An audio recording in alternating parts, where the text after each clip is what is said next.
King in Black komiksining birinchi qism tahlili ko'pchiligingizga juda yoqdi. Qayerdan bildim? Chunki ko'pchiligingiz davomi chiqishini izohlarda juda ko'p bora so'ragandingiz. Esingizda bo'lsa, menda bitta shart bor edi. Qachonki birinchi qism videosi 1000 ta like yig'sa, barcha qismlarni bitta uzun video qilib chiqaraman degan edim. Lekin yo'q. Buni qarangki, video haligacha 1000 ta like yig'a olmagan ekan. Ammo men sizlarning istagingizni ham yerda qoldira olmadim. Ya'ni ushbu video davomida King in Black komiksining ikkinchi qismini tahlil qilamiz. Xo'sh, unda nimalarni ko'rishimiz mumkin? Qasoskorlar endi maxluqlarga aylandimi? Yaralangan Eddie hali tirikmi? Dylan simbiotlar qotiliga aylandimi? Va odam ajdar ko'rinishidagi simbiotni bo'ysundirdimi? Ha do'stlar, bu safargi video chindan ham qiziqarli bo'ladi. Shunday ekan, siz obuna bo'ling, men esa videoni boshladim. Ikkinchi qism o'sha.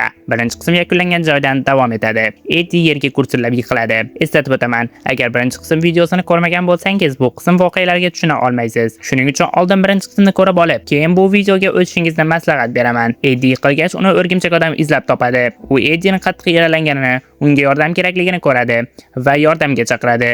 Lekin hech kim uni eshitmaydi. Shunda Eddie tilga kiradi. Dylan, sen menga va'da bergansan deydi. Nal esa buni sezadi. O'sha uni uloqtirib yuborgan cho'qqini ustida turgancha, nega oddiy bir odam bolasini o'ldirish bunchalik qiyin deydi. O'rgimchak odam esa Eddie'ning gapiga javob qaytaradi. Ha, men bilaman, lekin oldin senga yordam berishim kerak. Boshqa hech kim qolmadi. Nal, u barchani o'ldirdi. U yo'q qildi. Qani, endi biz ketishimiz kerak. Shu paytda esa o'rgimchak sezgisi unga qattiq og'riq beradi. Egil, deya boshini egadi va orqasidan siklopning lazeri o'tadi. Ortiga aylanadi va u shuni tushundiki, Nal qahramonlarning hech birini o'ldirmagan ekan. U ulardan o'z armiyasini yaratibdi. Agar sezmagan bo'lsangiz, bu yerda Siklop, Kapitan Amerika, Tosh odam, Bo'ron va Xalqning o'g'li Skar bor.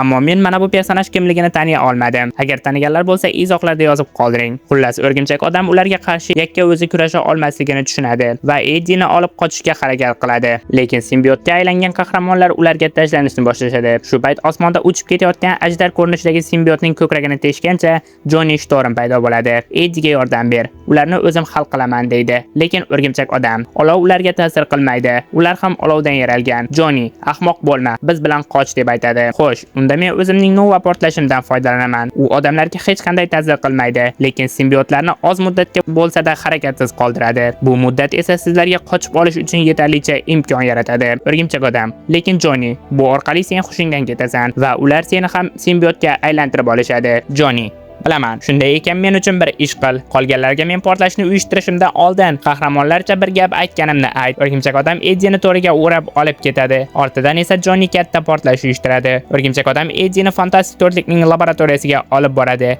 Eddie'ni darhol davolashga tushib ketishadi. O'rgimchak odamning o'zi esa Valkyriyaga aylangan Jane Foster bilan gaplashadi. Bilaman, siz mening Jane Foster sifatidagi hayotimni bilasiz, lekin men endi Valkyriyaga aylanganman va menga shunday in'om berilgan. U orqali ko'ryapmanki, do'stingizning hayoti xavf ostida. Biz qo'limizdan kelgan barcha ishni qilishimiz kerak. O'rgimchak odam esa mayli, siz harakat qiling. Men esa bir joyga borishim kerak deydi va Dylanning oldiga ketadi. U Dylanga biz ketishimiz kerak deb narsalarni yig'ishtirishga tushadi. U o'ldimi? So'raydi Dylan. O'rgimchak odam, yo'q, shoshilishimiz kerak deydi. O'rgimchak odam Dylanni olib yana laboratoriyaga qaytadi. U yerda esa biz Mr. Fantastic, Sue Storm, Jane Foster, Qora Qoplon, Blade, Professor X va Magneto borligini ko'rishimiz mumkin. O'rgimchak odam savol beradi. Hoy, Eddie'ning ahvoli yaxshimi? Kimdir javob bera oladimi? Shunda Mr. Fantastic, ochig'ini aytsam yo'q. U haqida biror nima deyish qiyin, lekin Nalning qo'shinlari bizga katta xavf solmoqda. Qora Qoplon gapga aralashadi, lekin cheksizlik toshlarichi, kosmik kub yoki yo'q qilish pulti, ular orqali Nalni osonlikcha yo'q qilishimiz mumkin emasmi? Shu joyda tushuntirib o'taman. Yo'q qilish pulti Galactus kemasida saqlanuvchi pul hisoblanib, nishonga olingan istalgan narsani yo'q qila oladi. Hattoki u butun bir multi olam bo'lsa ham, ammo uning ham ma'lum bir qoidalari mavjud. Agar bu qoidalarga teskari ish qilinsa, foydalanuvchining o'zini yo'q qilib yuborishi ham mumkin. Kuchlilik darajasida esa cheksizlik toshlaridan deyarli kuchli.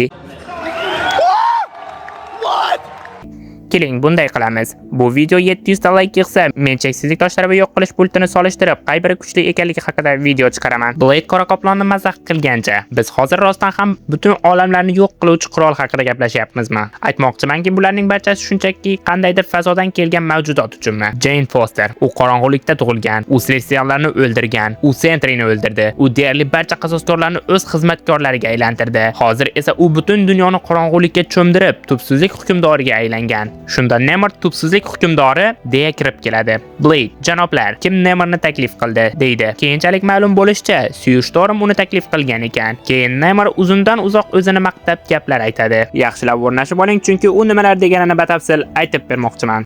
Oh my god, bro. Oh, hell no, man. What the Mening xalqim millionlab yillar davomida muzdek qorong'ulikda kurashib kelmoqda. Sizlar esa hali endigina boshladingiz. Shunday bo'lsa-da, sizlar yutqizyapsiz. Bu sayyoraning barcha suvlari menga tegishli. Agar u qirol bilan jang qilishni xohlayotgan bo'lsa, u istaganini oladi. Men shu yerdaman, xalqim shu yerda. Biz kurashamiz. Hozir esa bu xonadagi kattalardan bir narsani so'ramoqchiman. Sizlarda reja deyishga arzigulik biror narsa bormi? Temir odam unda reja borligini, ammo unga ajdar kerakligini aytadi. Bizga Eddie Brock kerak. U Nal yoniga borib, uni o'ldirish uchun yetarlicha yaqinlasha oladigan yagona odam va uni qutqara oladigan yagona narsa esa bu simbiot. Shunday ekan bizga ajdar simbioti kerak. O'rgimchak odam shoshilib qoladi. Nega endi ajdarho? Dylan, axir sizlarning mushugingiz ham simbiot emasmidi? Lekin o'rgimchak odam, ajdarho simbioti kuchliroq. Esingdami? Karnaj bittasini egallab olib bizga qarshi chiqqan edi va u deyarli yengilmas darajada edi. Agar uni jilovlay olsak, u dadamni uyg'otish uchun yetarlicha kuchga ega. Temir odam simbiot ajdarhoni bo'ysundirish uchun ketadi.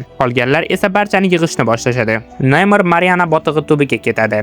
Agar geografiyani yaxshi bilsangiz, bu butun yer sayyorasidagi eng chuqur joy. U o'z dushmanlari bilan kelishuv tuzib oladi. Blade ham o'zining eng ashaddiy dushmani Drakula bilan yagona xavf, ya'ni Nalga qarshi birlashadi. Hattoki Kingpin ham qahramonlarga kim pul ishlab olishni xohlaydi deya ularni ishga soladi. Bu paytda esa temir odam ajdarhoni tanlab olib, uning og'zini ichiga kirib ketadi va o'z uskunasi orqali undan simbiotning kichik bir qismini so'rab oladi. Ammo o'sha ajdarho simbiotining boshqa bir qismi uning kiyimi bilan birlashib ketadi. Dylan, Mr. Fantastic va o'rgimchak odam Eddie'ning ustida uni uyg'otishga harakat qilayotgan edi va kiyimiga simbiot mukammal tarzda o'rnashib olgan temir odam kirib keladi. Chetga qoching. Bilmadim, Nal qachon mendagi simbiotni o'z nazoratiga ola oladi, ammo men uni oldim. Bu Eddie'ga yordam bera olishi shart. Deya simbiotni Eddie Brockning tanasiga yuboradi va nimadir sodir bo'lishni boshlaydi. Yo'q, nimadir xato ketdi. Simbiot Eddie'ni o'ldirishga harakat qilmoqda. Uni ajrating, yordam bering, deydi Mr. Fantastic. Shunda temir odam yo'q, bunday bo'lishi mumkin emas. Nal bunchalik kuchli bo'lishi mumkin emas. Bunchalik tez bo'lishi mumkin emas, deydi va birdaniga Dylanning ichidagi ulkan kuch uyg'onadi. Qizil nurlar orqali simbiotni yo'q qilib yuboradi. Mr. Fantastic hayratda qoladi. Dylan, senda kuch bor ekan. Dylan, sen bizning maxfiy qurolimizsan. Buni ko'rmayapsanmi? Sening kuchlaring orqali biz do'stlarimizni Nal zulmidan qutqara olamiz. U juda ruhlanib ketadi. Lekin Dylan bundan xursand emas edi. Chunki uning otasi, ya'ni Eddie allaqachon vafot etgan edi. Mana, In Black Comics'ning eng ta'sirli qismini ham tugatib oldik. Bilaman, sizlar ham Eddie'ning o'limidan afsusdasiz. Ammo yaxshi yangilik. Keyingi qismda bizni kattakon to'qnashuv, ya'ni Thor va Nalning katta jangi kutib turibdi. Keyingi qism ham bu qismda bo'ladigan aktivlikka qarab kechroq yoki ertaroq chiqishi mumkin. Shuning uchun aktiv bo'ling, like bosing, komment yozing. Muhimi esa kanalga obuna bo'lib qo'yishni unutmang. Sizlar bilan Kino Time bo'ldi. Keyingi videolarda ko'rishguncha, xayr, salomat bo'ling.